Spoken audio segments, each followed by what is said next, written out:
And yeah, as per usual, it's been a hot minute since one of these, but you know, going down the list of stuff that I wanted to finish up and keep going on with here. Um, so yeah, uh, there were a few things that happened while out, namely, one of the missions came back as what I was calling a resounding success. So the dropped off this thing. Now, I would just reload it because originally I was planning to change up the format today, in which I was just going to go back to doing the video thing and then editing them and all that. But weirdly enough, it turns out to be far easier to just do it this way and then go back and re-download it and then edit it at that point.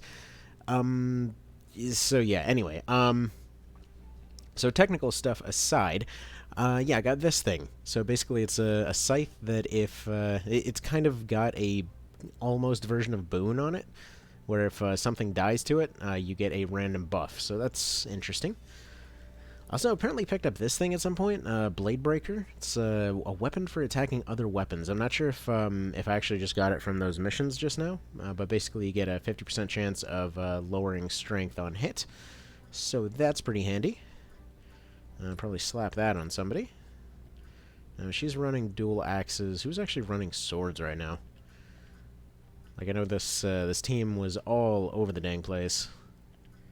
Actually, it's one of the reasons I was kind of looking forward to doing a monster run and things like that to hopefully get back to a little bit less of a wild team setup here. But anyway, that should be about that. Let's see where everyone's doing points wise. I'm pretty sure everyone's got something to learn. Right? I mean, it says she's got level ups. Okay,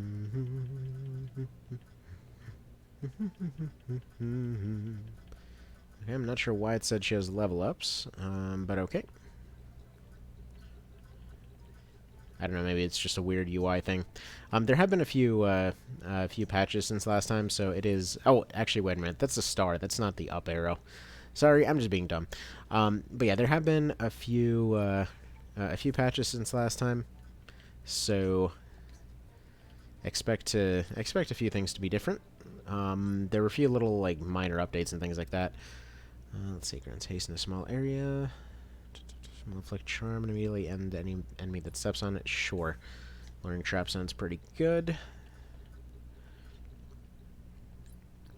Not entirely sure what a lot of these guys were up to, but there we go. This guy tiered up. Fantastic. Lucky sounds like a good thing. Let's see. Level 4 deft attained. Scout class has been unlocked. And a Sylvan. They can apparently go become a learning center. Let's see. Grants various bonuses when using this variant as the primary variant. Okay. Concentration increases the ability or the character's accuracy by 20% when taking any offensive action. I mean, that's alright. Scout reveals all traps in a 6 radius around the character and grants plus crit. Okay, so same old Scout. Hindering hit, deals physical and inflict slow. Okay, and skirmish. Character can make another movement after taking one action. Okay, that's a big one. Critical focus. Grants focus to the character when HP is critical after taking damage. Also use defend and takes half damage from all attacks until their next turn. Okay, that I really like. So yeah, they basically get double damage and a little bit of super armor. So that's handy. Let's see what Independent Warlord here has. Let's see, no weakness. Sure. And Wrangler. Okay. Now, I kind of feel like one thing that would benefit this game a lot would be an option to just kind of give a pool of points to everybody at once, which I guess is kind of what the mission system does, a little bit. But I mean, like, if you just could level up everybody at exactly the same time, it's not. I'm not entirely sure how that would work anyway, but. Like, it just would be nice to be able to level up some of these older characters. Which, again, that's exactly what the mission thing is supposed to be doing.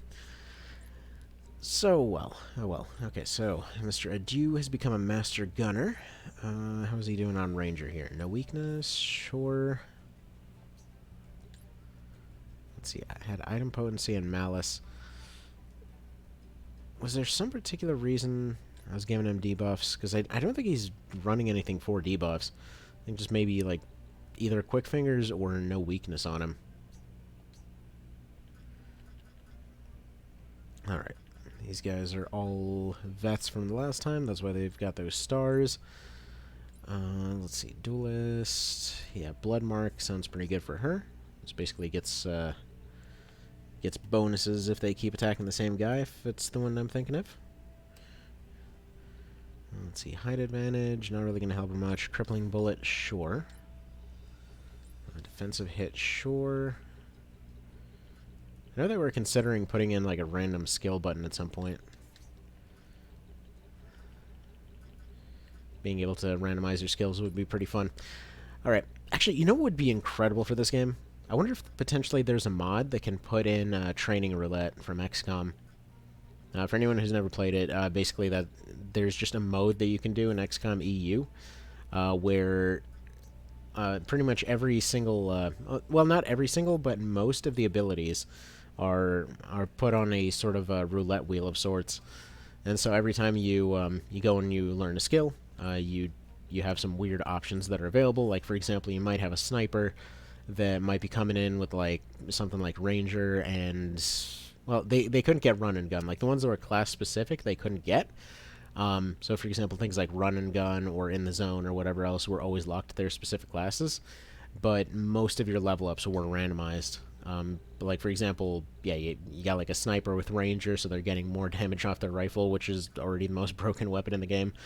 And then suddenly they're getting another one for, like, let's say covering fire or something like that. So if anybody takes a shot at any one of your units and they're watching, they'll just instantly take a snipe at them. You get some fun stuff that comes out of it.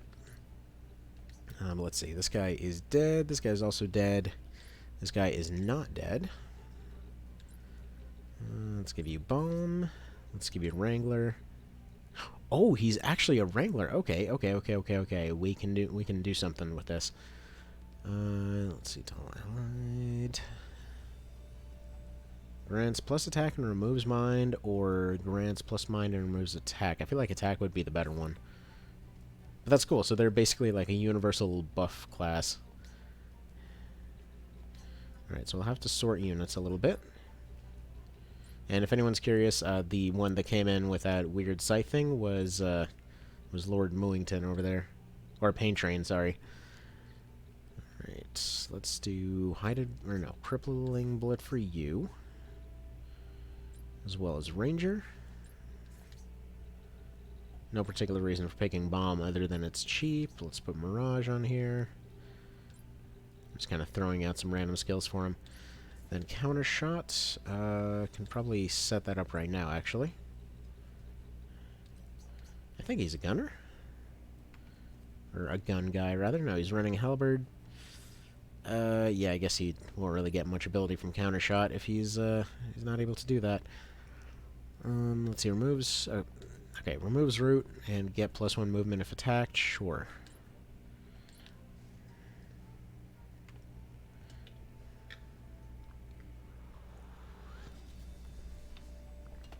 Okay. Niwot. This bizarre bird's sonic attack leaves its victims' ears ringing for days afterward. Huh. They do great in pop music. Alright. Let's see, every time they use a single target ability, they're healed for 0.5. Does he do that? Let's see, alright. Allows the character's skill spells to inflict critical hits. When the character lands a critical hit, they regain a portion of their maximum MP. Okay, that's all well and good. Oh, hello there. Didn't get started yesterday? Well, then there we go. We can go over some of the crazy stuff that you run into. Alright, let's see. Restores HP and a small amount of MP to the target. Okay, so this would be handy next to Blessed One over here. Which, by the way, just in case you didn't know, you can actually put custom portraits in this game if you're wondering why why some of the characters look kind of weird. And yeah, the challenge they're running on this one is all the difficulty sliders set to max. So if we go over here, this means Permadeath. The random numbers are the only thing left on default, because basically the other option is that it's weighted in your favor, so we just leave it as default. They have maximum scaling, plus 50% stats. They add elite enemies to all maps. They can come in full gear. They come with full passives and counters. As far as the drowning mechanic, there's a few options here. I think this was actually changed since last time. That might be why it's like this. But yeah, for passives and counters, default is the highest setting. For enemies use drowning. So basically, I'm leaving it as default, because if it's only bosses, then, I mean, assassins aren't a thing anymore, or at least they aren't nearly as threatening. And if we leave it as always, all they're going to do is try to drown units, and that's just annoying. So we're going to leave it as default. All enemies will use revives, and they get more of them. They have more items, and they will use them. So there we go. All kinds of craziness ensues there. As of last time, we were... Here, let me just start a new one, because I don't remember what exactly was going on there. So there's this large fight over here. I'm not entirely sure we want to do that. Apparently, what we actually get out of that is different pet variants and stuff like that.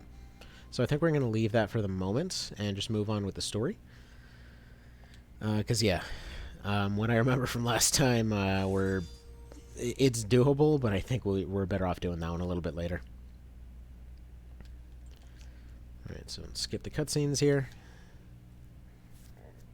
Which, by the way, don't need to worry too much about spoilers, simply because, well, you can kind of see where the story's going most of the time, but for another thing, we're going to be skipping overall cutscenes. Alright, so we've got a... Okay, he's just a peddler. Let's see, 16's our leader, so everyone's going to be scaling off our leader. We'll get a Dew in here. I need his gun skills. Let's see, Sorcerer, Gadgeteer. Yeah, I feel like we could use the buffs, so I'll put you over here. Vessel Sorcerer would be handy, but no. Let's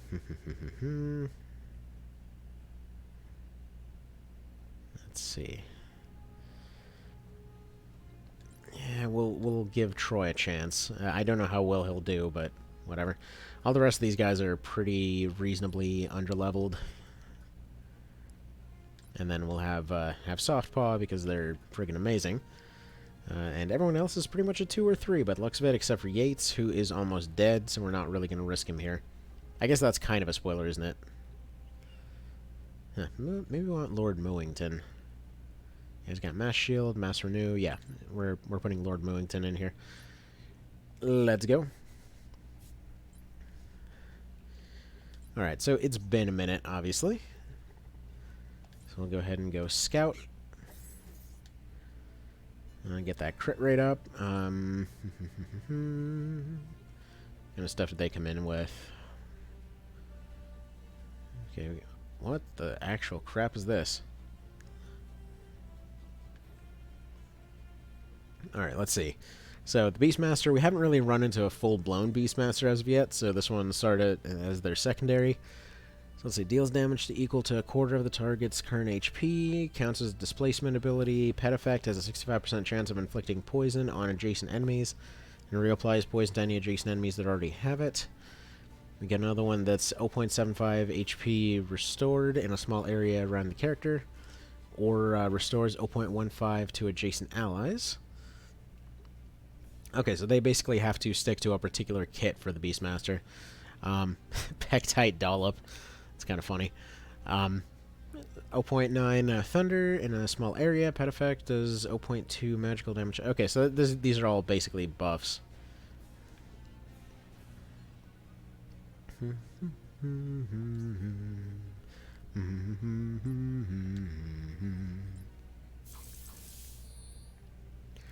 And by the way, to anyone unfamiliar or whatever else with the mechanics of this one, feel free to ask at any time, because obviously there's a lot of stuff going on. So go for it.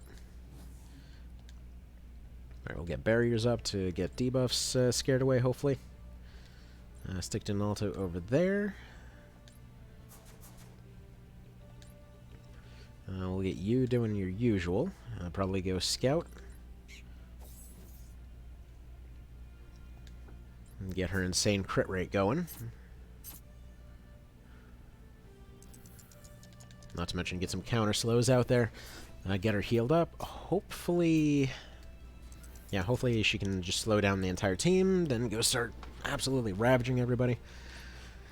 Let's see if we can get a demoralizer on the Beastmaster there, because honestly, they kind of worry me. Because I don't know what they do, because I haven't had one yet. Or... No, actually, no. Let's just do attack plus on Softpaw. Molecular Infuser. There we go.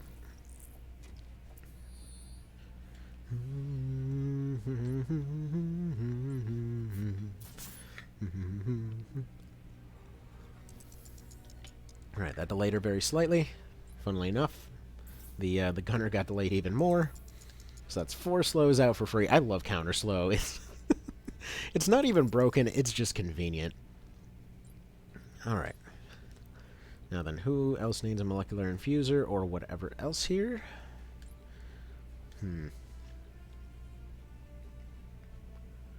Alright. I think what we want to do... Do we want to... Yeah, I think we just want to charge them up.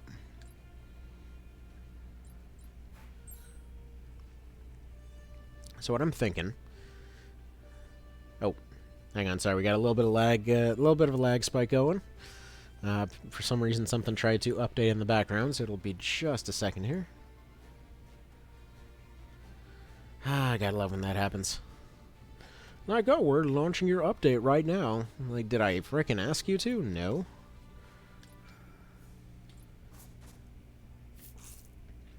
Beautiful. And since it's guaranteed, everyone's gonna get slowed. It's a good time. I'm perfectly happy with the strategy of basically a solo with backup. Alright.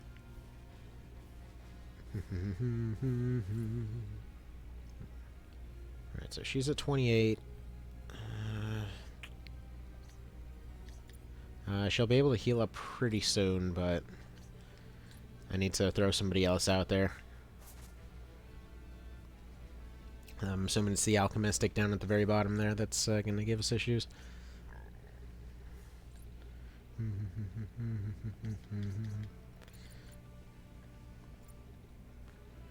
Alright, let's see here. It's you that hasn't moved, right? Yeah, Alchemistic Gadgeteer.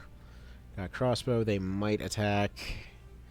Might go Soul Tendrils, might go Electro Constrictor. And they've got a Mystic Shield. Okay. So what I'm thinking, we throw you out here. We do mass... So we'll do mass defense, because she's already got some pretty solid resistance going on. I'm hoping that this will mean that she doesn't get targeted.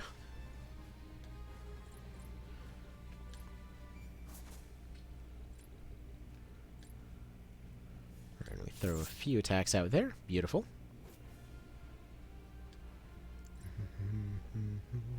Okay, perfect. So she's going to have no issues now. Let's see if we can get her auto-revive. I say that, but I don't think I actually have one of those. Oh well, that's fine.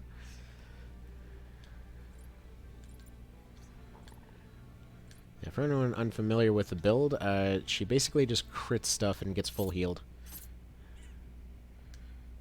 In this case, not very full healed because the crit didn't roll, but whatever, it's good enough. Let's say over here, actually. I'll start moving the rest of the team here to start screwing with everybody else.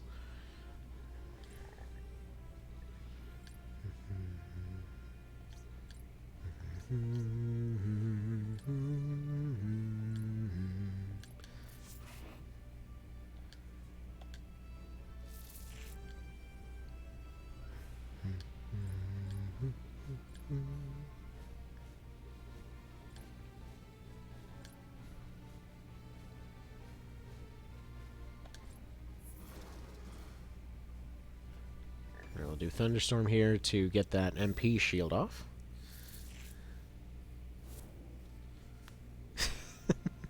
And that's why sorcerers are a little bit of a thing in this one.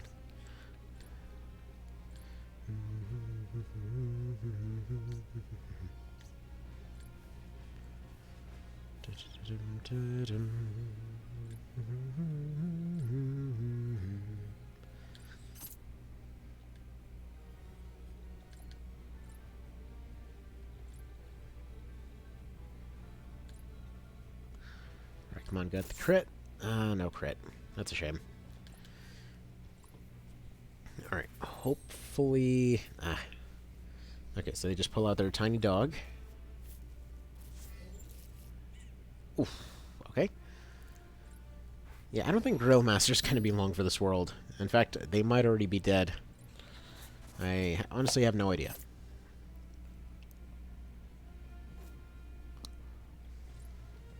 What I do know is that now we can start going full chainsaw mode here.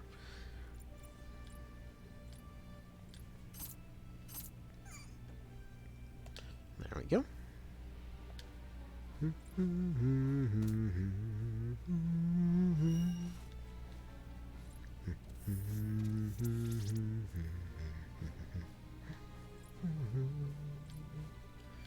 Alright, revive one. Yeah, their turn's about to come up, so sure.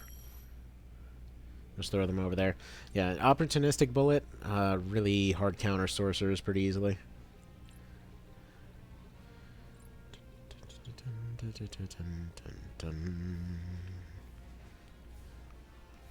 Now, I'm a little bit curious if Mystic Shield, like, this will blow away their shield. But I wonder, yeah, Mute still hits through that.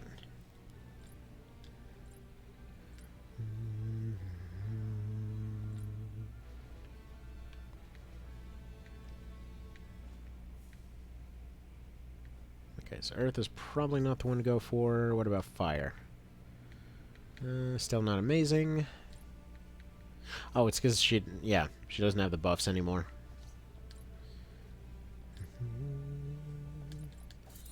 Alright, we'll just do an area of haste then.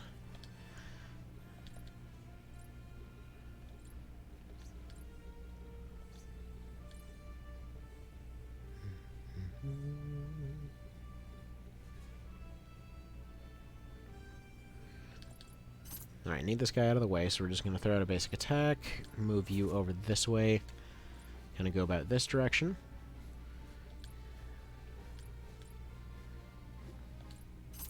Beautiful. Alright, they're gone. That wasn't actually necessary, I just wanted to take a heal off the guy and let them get finished off with this, which I suppose works out because that wouldn't have been able to hit. Is there any follow-up to this? No, not really.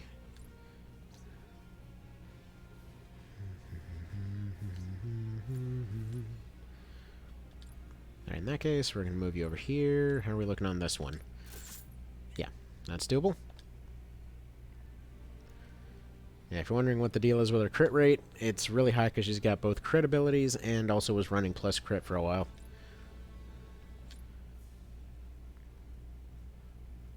Alright.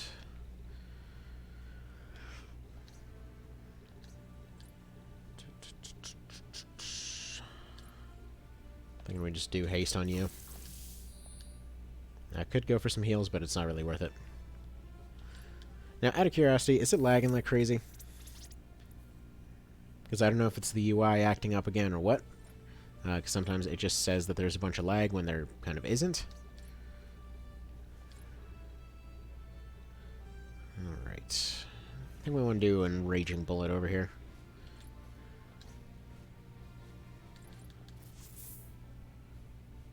I don't think that actually landed. Alright, whatever.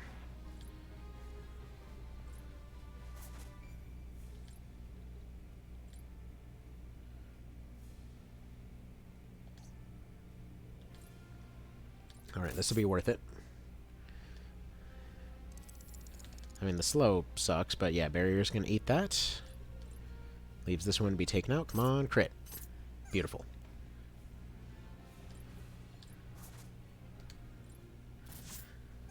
Man, this fight caused so many problems the first time around. This time, it's not quite doing that. Right, let's do speed generator on these two again. Oh, or not.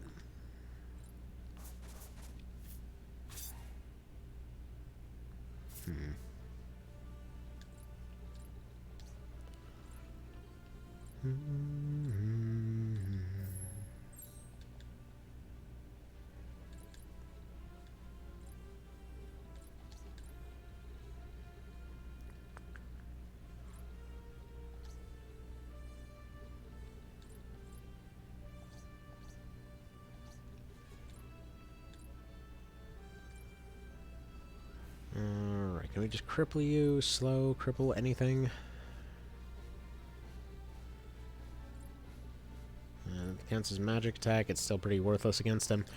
Truth be told, the magic attack bullet, I'm not entirely sure what good it does, because I've yet to see one time when it was actually worth using.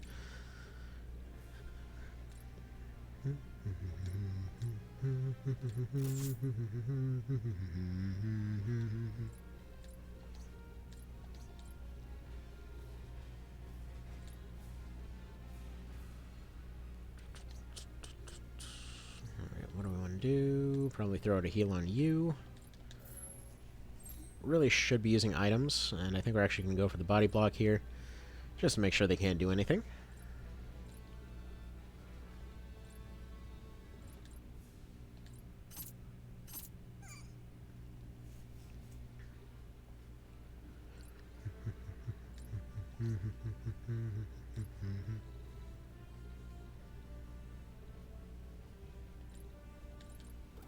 Alright, she's going to energize Donalto here. Worst case scenario, he should be able to Soul Tendrils. Probably won't even be necessary at this rate, but oh well.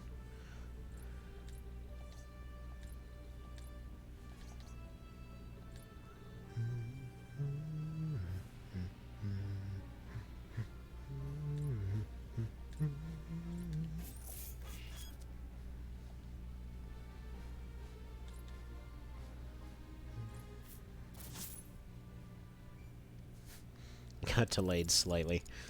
Then got delayed even more in return. Ah, beautiful. Right, now out of curiosity, will a stick be enough to do this? No. What about tendrils? Will that be enough to do it? Yes. Mostly want to use this because I never use soul tendrils. It's just such a high MP cost that it never comes up. Can't wait to get off work to start this. Yeah, it's a really good one. I mean, again, this is like extreme New Game Plus and whatever else. It usually does not devolve into this much outright BS. Like, this one's gone smoother than most of them, but there's been times in this whole thing where it's just, well, it's just broken down into absolute cheese. But the funny part is every class has something. Like, I've not seen a single class in the game that wouldn't theoretically be able to go and just turn around a complete disaster into a win. I mean, right now, main reason that I'm doing it this way is to more or less cheese the game's mechanics and all that kind of thing. Because yeah, the whole thing will always scale off your main character, and it directly tells you, like, hey, don't overlevel your main character. Sure, they might become stronger and whatever else, but the rest of the game's going to level up with them, and you're going to have a bad time. So we're kind of doing that as a bit of an extra. The way the permadeath works in this one, though, there's an injury system in the game, so every time somebody goes down, they take an injury, and they get a stat debuff. Now, in the base game, like if you're running default, what happens when a character goes down is they take an injury. If they sit out a fight, they end up getting that particular injury removed after they sit out a fight. After that, they're just kind of back to normal. There's two different versions of permadeath. That one of them just lets you stack injuries forever. Another one is permadeath, where they die after 5 injuries. So more or less every time somebody goes down, their stats are going down by about 10% or so. So yeah, a lot of these guys are really, really jacked up. But the plus side is, like, as time goes on, you can absolutely just, you can make whoever you want. If you lose characters, I honestly absolutely love playing on Permadeath, because you lose characters, you just make new ones, or you hire new ones, and whatever else. When we do the monster run, it's not going to be a Permadeath though, just because I don't feel like rehiring all of them. But you know, it's there. Okay, let's see, random arrows. And yeah, this game's let's see, don't plan to do Permadeath until I play a lot. Yeah, I mean, did first run Permadeath. It's doable. It kind of gives you a reason to explore around some of the other classes. But yeah, you can make absolutely freaking anything in this game. It's great. There's so many classes, it's just ridiculous. Just come to think of it, I should probably replace Deneb's sprite with that Santa one.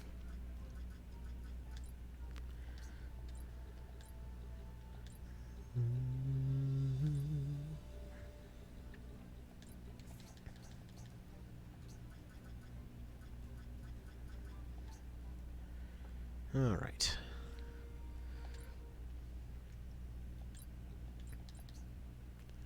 So let's go ahead and save it there. Then we gotta start heading back.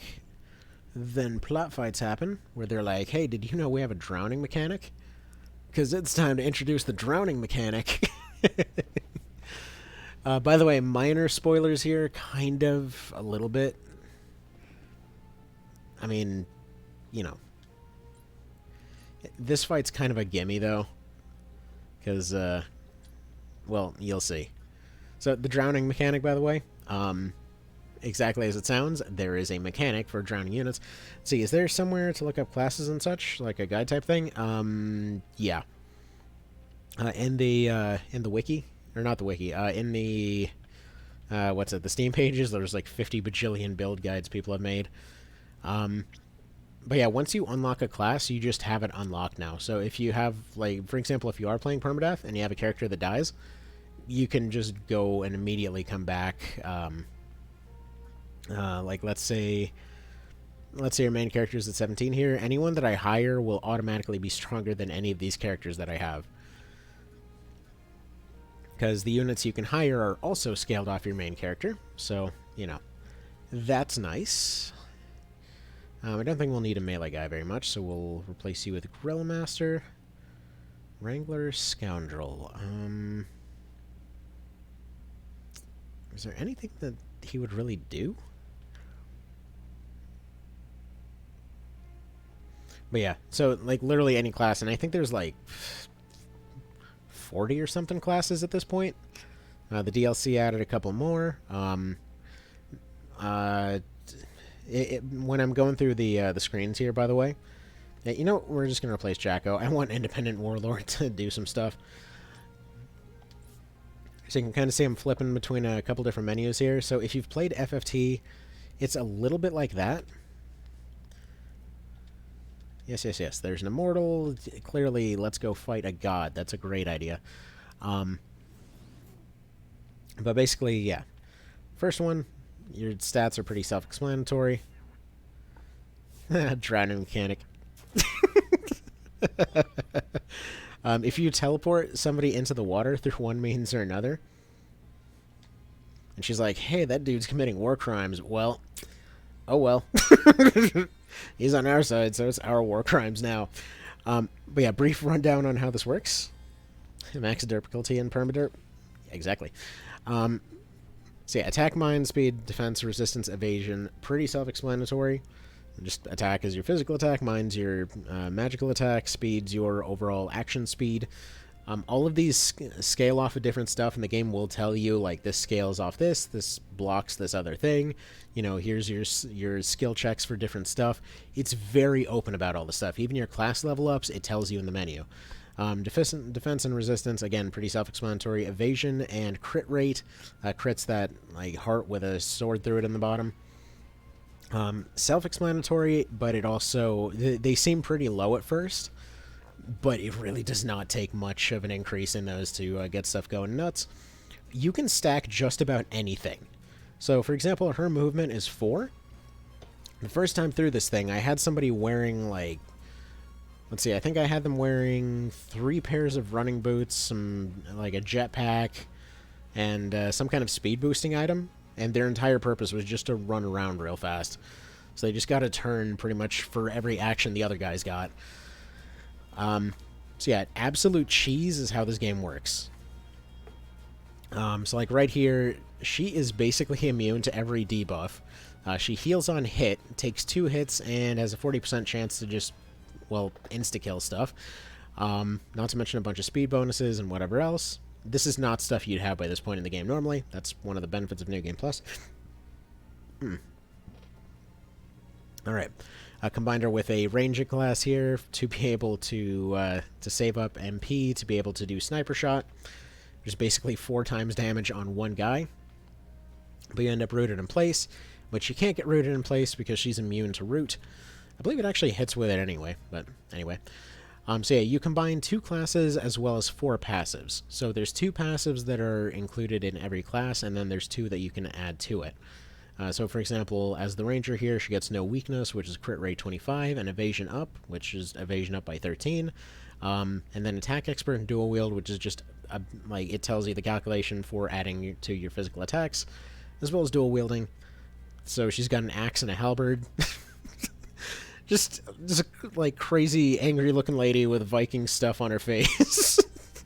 That's applying for godhood. That's got a freaking polearm in one hand and an axe in the other, yeah.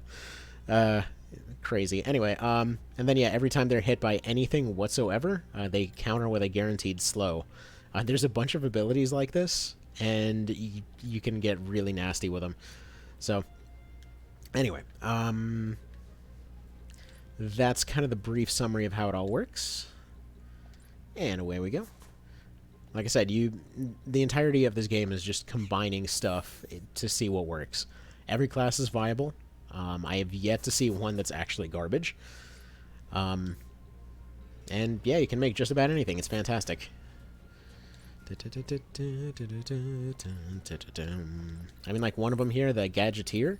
If you ever have newbies that you just want to give something to have as a background skill, the Gadgeteer is based off items that you find throughout the game.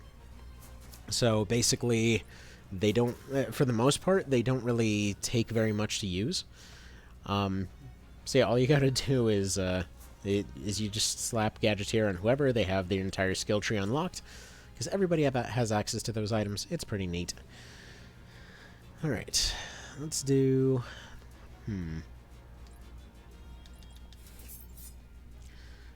So what we're doing here, we're giving reflect damage as well as a bunch of buffs to our frontliner here. Let's see, where's defense? Restore health and a little bit of MP. Well, let's do that. Give this guy a little bit of MP.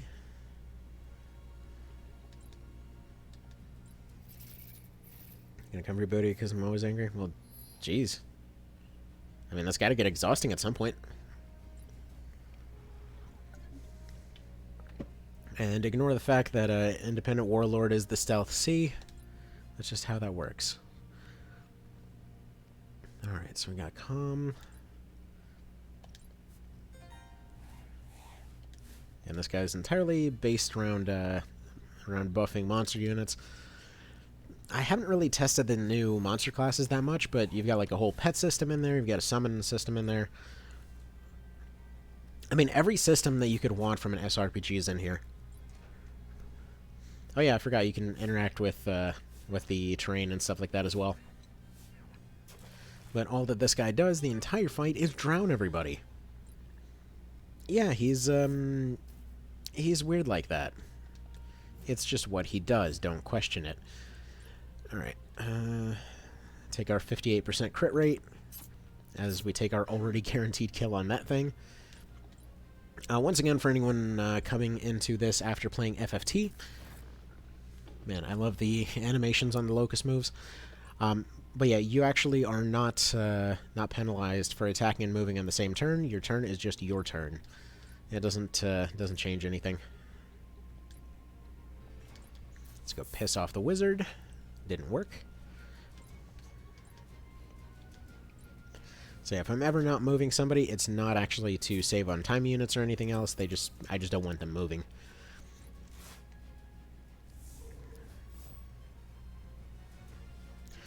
And as much as it seems like this particular setup is a little bit broken, there's a lot of stuff that you can potentially break.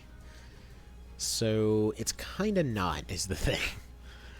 What I love about this one is that, yeah, pretty much everything is potentially broken in its own way if you give it enough time. Like I mentioned before, one of the builds that came up last time was a guy that just functionally could move almost anywhere on the map nearly unhindered. And all they would do, they would take damage on their way over there, and they would use a bunch of moves that scale off of HP damage and things like that. It's pretty handy. And I apologize if I'm talking kind of nasally at the moment, and by the way, this guy can crit heal, so that's always nice. Sorry if I'm occasionally talking kind of nasally. It's, unfortunately, it's just really dry and cold outside. Kind of makes your nose act up. It's a bit annoying, but what can you do? Let's see. Oh yeah, you can steal buffs and stuff like that. It's pretty neat. Also, spears attack diagonally, but we're not going to do that. Instead, can I hit this guy with a corrosive bomb? No. What about from here? Yes.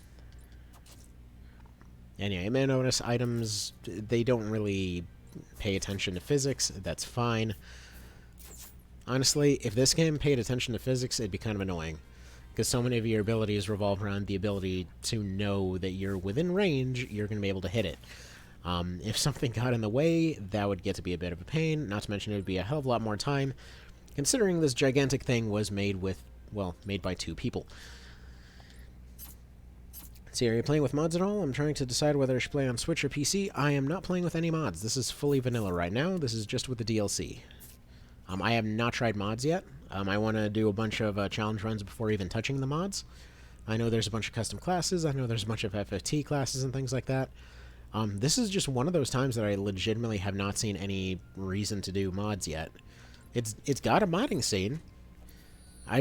It's just, yeah, over a year in, I have not seen any reason to use them yet, because the game's got plenty enough as it is.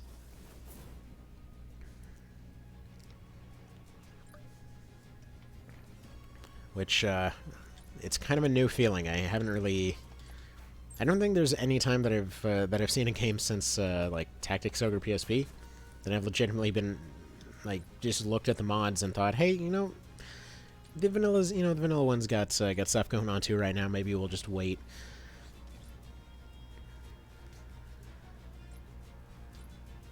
And yes, I realize that kind of sounds funny considering, well, considering the years of covering one vision. But I mean, just like in terms of going back to the vanilla version over and over. I mean, like, New Vegas was probably a close second on that, because I tried to go back to that one several times on vanilla, but then every time I would start it and never actually finished it completely unmodded, because I'm like, you know what, we need the graphics mods on there. You know, we need a grenade button on there. But you know what, I'd love to adjust some of the mechanics on this. But it'd be nice to have a sprint button. But that slow-mo mode is really good. So I guess at the bare minimum, that one kind of needs Project Nevada, but whatever. So I guess if it's deep enough, I'll go with Switch. So tired of sitting on the desktopless monitor. Yeah, like, if I had a Switch, I would absolutely be playing this on Switch. And honestly, I would have considered getting a Switch if the dang thing had the Ogre Battle games on there. Because the wife and I were legitimately looking at it a while ago where it was on sale. We're like, you know what? The finances hurt, sure, but, you know, there's potentially an opportunity to actually get one, because them things are kind of ridiculous to obtain. Alright, I'm going to move Pain Train over here, because I really don't want him getting lost.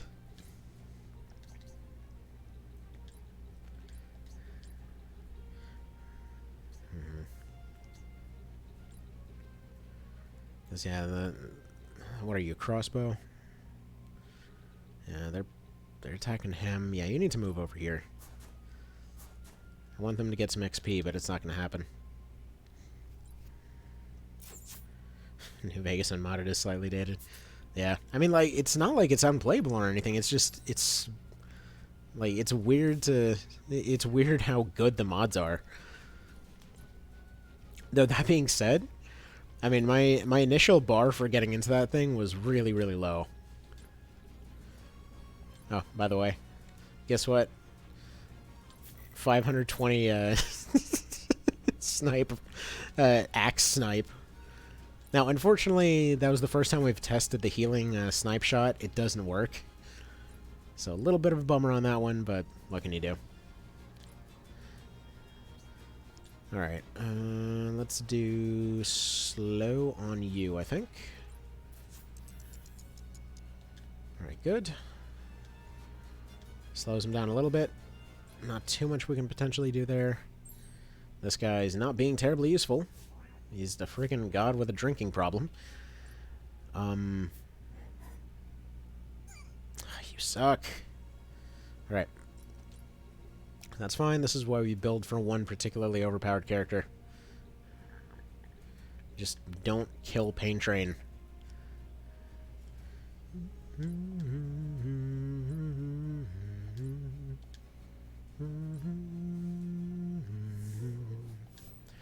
I mean, I should probably note, this is New Game Plus, and I still haven't even found all the classes yet.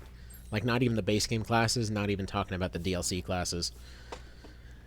Because this one added all kinds of monster units and things like that, and monster wrangler classes, and pet tamers, and all, and you know, what have you. As this guy survives with basically nothing. Let's see. I think there's some good RPGs on it. SMTV and SMT3 remake are due in 2021. Yeah, I mean, Atlas games are fun. Those in particular I've never... like, I played the Persona games, some SMT games. Like, something about the abstractness of it kind of... I don't know why. Like, a lot of the stuff that's in there I should love in theory. Holy crap, that was ridiculous. The hell just happened? Alright, well, I guess we're gonna find out if Pain Train is gonna be able to hold up.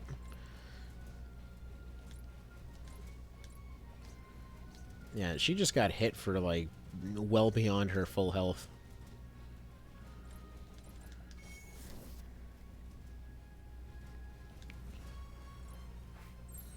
As he's still drinking. Okay.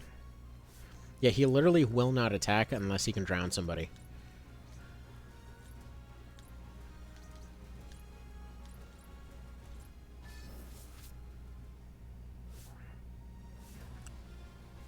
Okay, we'll pretend that was calculated. Oh, man.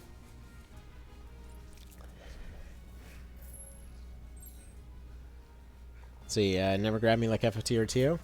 So you had the same, love Persona, but always got so attached to Personas or demons, didn't want to fuse them. Yeah. Right. That was... Okay, what happened there was a combination of a whole bunch of different things, because I saw Infused Edge. I'm assuming it got combined with, like, a critical damage bonus and probably a strength bonus as well. Oh, no. That's what it was. They haven't... Okay, there's one of the abilities from the Summoner that lets you basically stack up damage buffs as long as you never attack. And that guy was just sitting there, never attacking anything. On top of that, they got Infused Edge, which then which basically Infused Edge is like you get a boost with the Summoner. You get stuff where it's like if you do physical attacks, you boost your mental attacks. If you do mental attacks, you boost your physical attacks. So I believe what happened is they basically stacked those two together, and that's how they hit her for like 380 or whatever that was. But see, that's like it's just fun doing that for this game, though. Like, there's so many times where you'll just be going through and it's like, I don't understand what just happened. Oh wait, I see the friggin' like Galaxy Brain chess the AI just played. You know, it's fun. It's fun times. Let's see, put Gorilla Master in here. Yeah, we're not putting Indie Warlord, I don't think, because he needs to train some more. I should probably send some people out on missions. And Softpaw. I think Softpaw is going to be MVP for this run again. Let's see. But yeah, it was the same thing, like the whole fusing mechanic. It's one of the reasons that I loved going through Disgaea games the first time through, but the whole, you have to sacrifice them to actually change their class thing. It just felt weird. The infinite levels kind of always felt like there's no like maximum. Which I know, considering how many runs I do where absolute cheese is kind of the name of the game. For some reason, I just always love when there's a reasonable maximum level and you can see it. It's like for pretty much most SRPGs, it's like you get to 50. That is your maximum. That's all you need to know. That is where the big number is. So try to figure out how to build before you get to that big number, because that's where you cap out. And so you got to figure out the route to get there with some reasonable of optimalness. But I'm assuming that's you might have the same thing as far as that goes. All right, let's do Scout, and then we'll buff her up with somebody else, and get some more of that crazy damage going. I should probably mention, there's no way in hell you'd have her gear by this point either. You have options when doing New Game Plus that allow you to transfer over your items and equipment and craftables and whatever else. Basically, what happened there is that when New Game Plus happened, it gave the option to transfer over consumables and things like that. My understanding was that this meant... you suck. So my understanding was that it would transfer over, like, the items, like the basic items. So all of your items are refresh every time that you're playing through, or every time that you have a fight. So in this particular case, like, we used a mana stone last time. We still have one mana stone because this is our maximum, like, stock per fight. You just restock per each fight, which is a cool system. I feel like most RPGs just need to do that going forward. It's the best. It is hands down the best item system I've seen. It's just the way it should be. The fights feel like there's actually somebody doing stuff in the background. Which, speaking of, one of the reasons this one really spoke to me there is the fact that whenever there's cutscenes, you see random characters doing stuff in the background. Like, they're just going about their business, maybe making camp, maybe doing whatever else. But they're over there. They're doing their job. They're tending to what they ought to be tending to.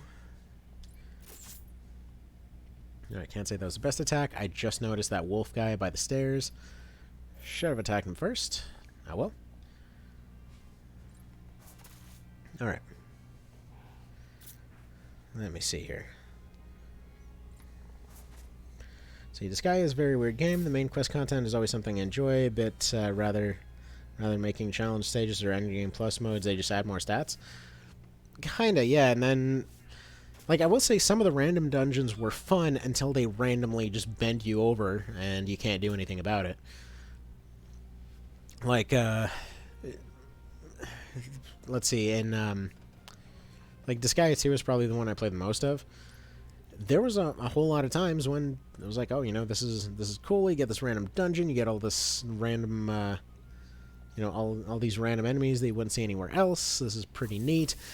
And then immediately you run into moments where, like, you have, like, a bunch of level 10 guys and then just one, like, level 99 sitting in a corner somewhere because you used one item to generate the dungeon that had some, like, one stat higher than all the other ones, and that's your challenge guy to beat. And I'm sure there's a way to do it. It's just, it was so inconsistent that, I don't know.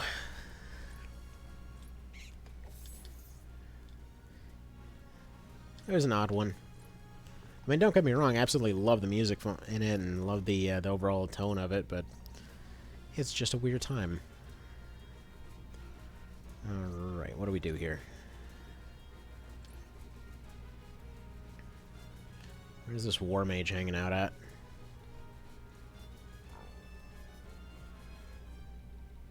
Huh, is he just in the water? That's a scoundrel. What if we do berserk on that guy? Fun note, there's about 3 feet of distance in the water where a bullet would pretty much become harmless, so I guess this would just kind of piss him off. See, it feels like mobile game design where they want you to buy upgrades or high leveling speed but without the microtransactions. Yeah, very true. I think that's probably probably what it is there.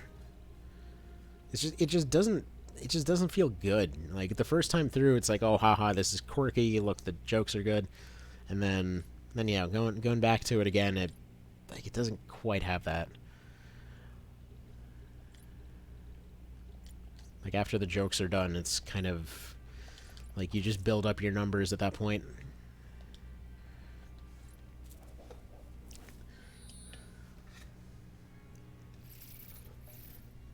Like in my mind, the mark of a good the mark of a good SRPG is just being able to do a level 1 run. Or I guess a like top tier SRPG is to be able to do a level 1 run.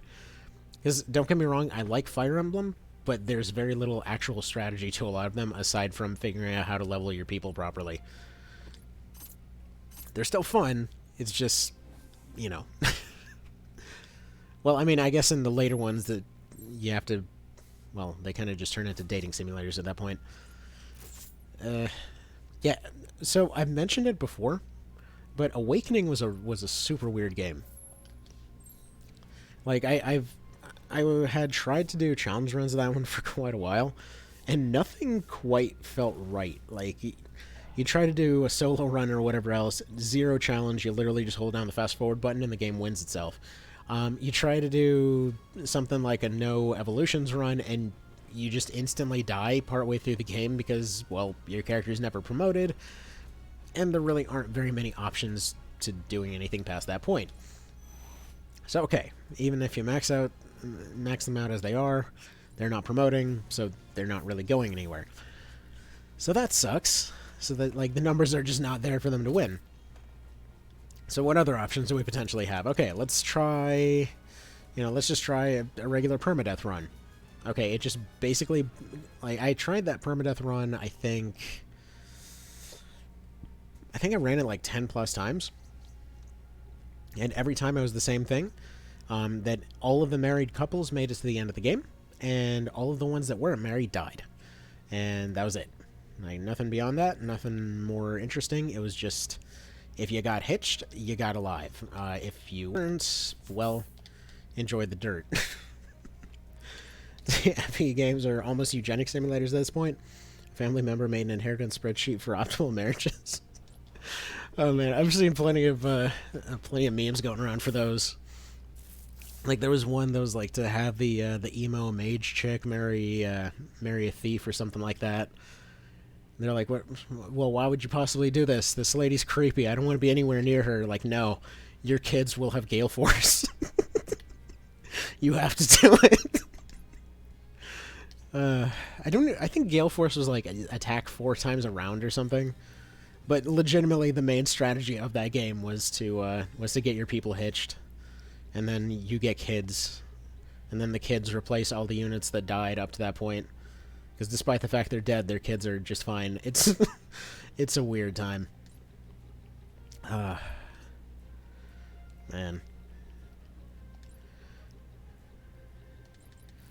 Right, I'll just do Infuser on this guy.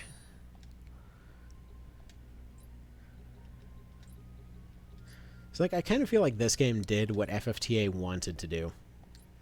Like, where they wanted to take the FFT formula, but they wanted to make it less busted. But while FFTA's approach was, like, it limits the number of abilities to... You can only have certain ones at certain parts of the game and stuff like that. But you can still do a lot of potential cheese. In this one, they're more like, well, let's just break everything and, hope this works out. And it did. It worked out great. Right, yeah, we can't drop any traps here. We'll just throw a rock. Like, for example, throwing rocks, right? They do 50 damage. If you have item potency, you can have a guaranteed 100 damage against everything with a throwing rock. It doesn't check for defense. It doesn't check for evasion. It is 100% hit chance, 100 damage. Doesn't matter. Thems are just the rules. It basically operates off trading card game logic, and it's beautiful for it. I don't really want Donaldo going down there. Currently, Kyrie is our plug. Our plug of all the damage being over there. Is she hasted? No. Well, we gotta fix that. Need to get our walking chainsaw up and running.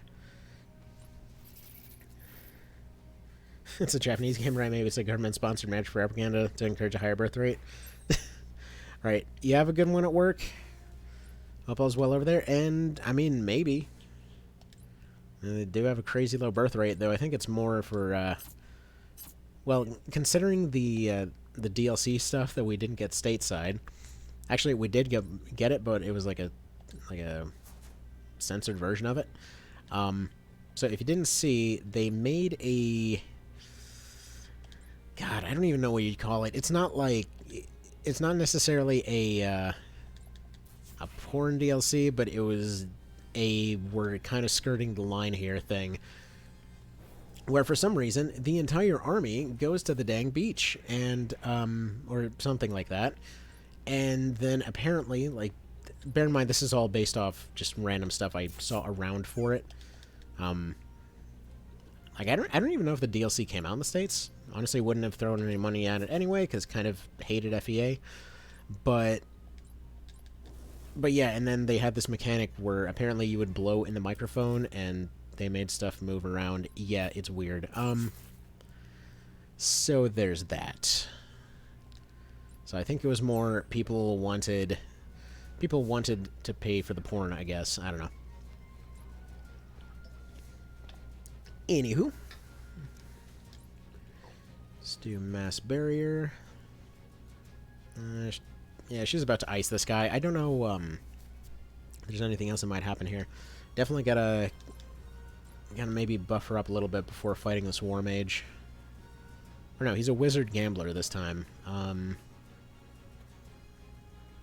do we got? Smart casting. Okay, so he has no friendly fire. He's got boon. Doesn't look like he's got boon active. Transforms into a swarm of bats. Basically flight and bloodlust, so damage dealt is lower the character. Ah, that guy must have had bloodlust last time too. Because even with everything else, he did a crazy amount of damage. I mean, he literally out-damaged our main character, who is built entirely for just broken numbers. So, there's that. Nice. Explain to me why I have Softpaw, who's over here throwing out huge damage AoEs, but I never have her buffed. Am I just stupid? I think I might just be stupid. Alright. Alright. So he puts food on the table for the devs. Blow away, I guess. Felseal favorite classes so far then? That's kind of a hard call. Because they're like it's a combination of all kinds of different stuff, but I'd say, oh, you lucky bastard! He just rolled a 2%. Probably Ranger, just because of the crazy crit bonuses. Like you get a passive 25%, plus you can raise it by another 25%, plus whatever equipment bonuses, plus the fact that they can do 4 times damage hit, plus the fact that they're ranged. Well, they're ranged, but they can also be melee. They're like, a lot of them are modeled after either SRPG norms as a whole, or potentially, just kind of depending on what's going on, potentially like old D&D stuff. Yeah, I think we'll just leave him up here, maybe have him revive somebody for a free kill or something. But yeah, let's see, that, I'd say... what's it called? It's not the Paladin. It's basically this game's version of a Paladin. Templar? Yeah, there we go. Templar plus Knight is a really fun combo. Because basically you can do Chivalrous Spirit off of Knight, which means that you automatically revive on death. So it's basically like Dragon Spirit or whatever else from FFT. However, you can also combine it with I think it was like, crap. Sorry, I keep forgetting what they're called. But there's an ability that the Templar has to basically self-destruct to heal and remove debuffs from everybody in the party. So you can just basically combine auto-revive with that to just create the heal nuke, as I like to call it. And yeah, potentially very useful situational thing there. I'd say overall, possibly Gadgeteer might be my favorite because you can just slap it on anybody and it's hilarious. I've got assassins that can drown people. What else? I really like the idea behind fencers. I haven't used them too often. Using them a lot more this run.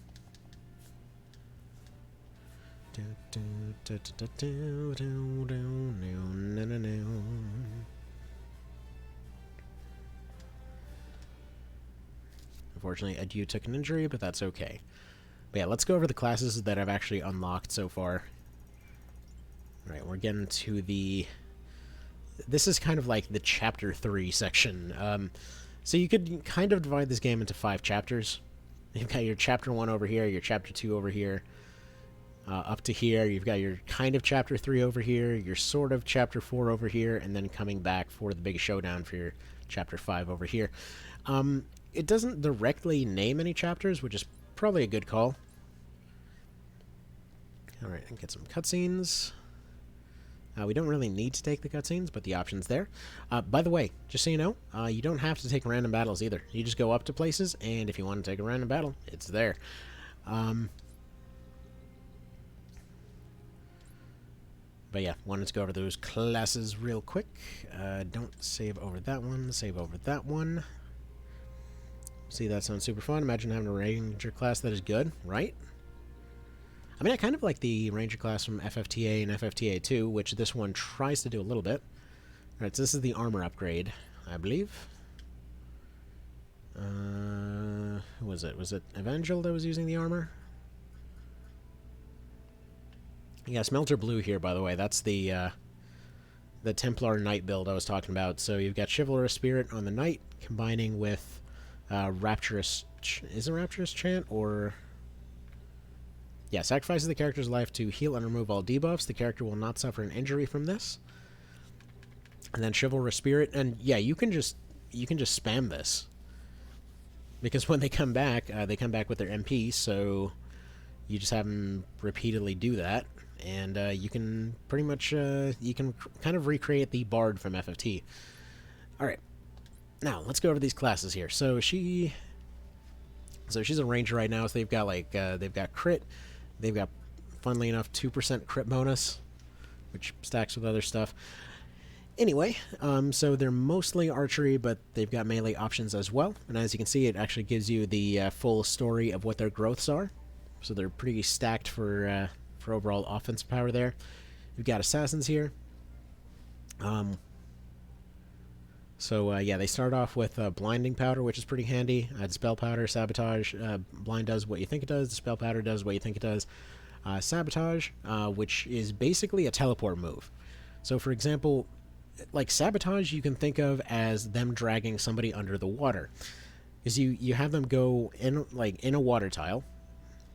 So it's a little inconsistent because I believe it has to be 1 tile away from land.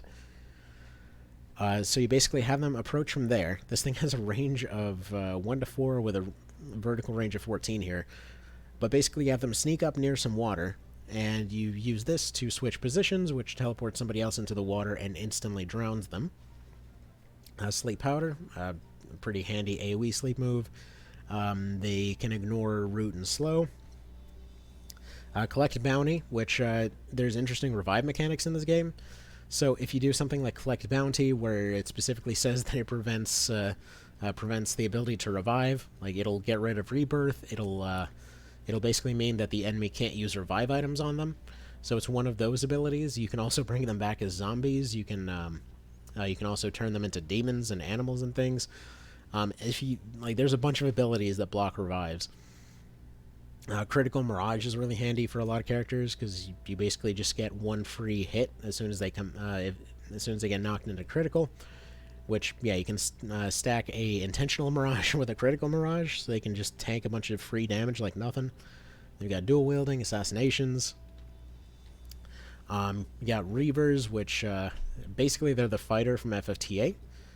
I'd say like Desperate Blow is probably one of the crazier ones because it deals as much as they're missing HP. So if you stack movement, speed, and health bonuses, you can use this to just cheese the crap out of something. You've got duelists, which are kind of... I'd say they're sort of similar to the Fencer from FFTA. Like, a lot of them you can see are flavor-wise close to FFTA. But they've got, like... It's like a mix of the Fencer from FFTA and the Monk from FFT. And, oh, sweet Jesus, that is a sneaky toddler. Hi there, Mr. Man. Good morning. Kids are up. Oh, man, my son just runs up right next to me and just screams in my ear. I was like, I knew the doors... I saw... Like, I know there was something going on, but I didn't realize they were up yet. And then, yeah, sure enough, just screams right in my ear. Well played, well played. Alright, so we've got Templars, which are basically, like, again, Paladins from FFTA, combined with... what did they combine with? Yeah, they're like a tank healer kind of situation, as you'd kind of expect. Knights, which are mostly defensive fighters and stuff like that. They're the only ones that can specialize in like building for attack shields. You've got mercenaries, which are basically high health, high damage. They can also do the monkey grip thing from FFTA. You've got wranglers. I haven't used them too much, but basically they're monster trainers. That is a spoiler class. You've got Gadgeteers that are your item guys here. You've got Gamblers that will, again, just like the Gambler class from FFTA 2, that they've got a bunch of randomized abilities. You've got, well, the War Mage, but I haven't unlocked them yet, which is kind of like a mix of Red and Blue Mage from the FFTA games, where they combine magic and physical attacks in one attack and just do multi-hit moves. Potentially can be combined with stuff like sorcery, which hits everything on the map. You've got Fellblades that are, well, they're like a Spellblade kind of situation, just like debuffs plus swords. Think Gladiator from FFTA. Druids, which are kind of like the Summoner from FFT. You've got Wizards, which are exactly what you'd think, although I'd say they remind me more of the Tactics Ogre. You've got Plague Doctors, which are kind of like the Necromancer from Tactics Ogre. You've got Sorcerers that are 100% just the Illusionist from FFTA. The Alchemistic. I'd say this is kind of like...